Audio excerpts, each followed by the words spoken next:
একদিন এই বাবুর্চি কালো চকলেটগুলোকে সাদা চকলেট থেকে আলাদা করে দেয়। এরপর তাদের দুই দলের মাঝখানে একটা দেয়াল বসিয়ে দেয়, যার কারণে একজন দাদি অনেক কান্না শুরু করে দেয়, কারণ সেই দেয়ালটা দেওয়ার কারণে সে তার স্বামীকে দেয়ালের অন্য পাশে হারিয়ে ফেলেছিল।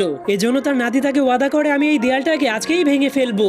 এরপর সে ওই দেয়ালটাকে ভাঙার জন্য একটা কুড়াল দিয়ে দেয়ালটাকে কোপাতে শুরু করে দেয়, যা দেখার পর তার বন্ধুরাও তাকে সাহায্য করার জন্য চলে আসে। কিন্তু সেই দেয়ালটা ভাঙতে গিয়ে তাদের কুড়ালগুলো ভেঙে যাওয়ার পরেও তারা দেয়ালটাকে ভাঙতে পারে না। কিন্তু তখনই সে একটা বোর্ডের মধ্যে একটা রুটি বাবার ছবি দেখতে পায়, আর সেখানে লেখা ছিল এই রুটি বাবা দুনিয়ার সব সমস্যাকেই সমাধান করতে পারে। এই জন্য তারা তাকে ডেকে আনার জন্য একটা চিঠি পাঠিয়ে দেয়, যার কারণে পরের দিনে সেই রুটি বাবা তাদের সমস্যাকে সমাধান করার জন্য প্যারাশুট দিয়ে সেখানে চলে আসে। এরপর সে ওই দেয়ালটাকে ভালো মতো পরীক্ষা করার পর গ্রামের সব চকলেটদেরকে সেখানে ডেকে আনে। তখন সেই রুটি বাবার অ্যাসিস্ট্যান্ট গ্রামের সবাইকে একটি করে রং করার ব্রাশ দিয়ে দেয়, আর রুটি বাবা সবাইকে বলে, তোমরা সবাই সাদা দেয়ালটাকে রং করে নষ্ট করে ফেলো। এজন্য তারা সবাই সেই দেয়ালে আজে বাজে রং করতে শুরু করে দেয়। কিন্তু এরপর যখনই সেই বাবুর্চি তার রান্নাঘরে ফিরে আসে, তখন সে দেখতে পায় সেই সাদা দেয়ালটা একদমই নষ্ট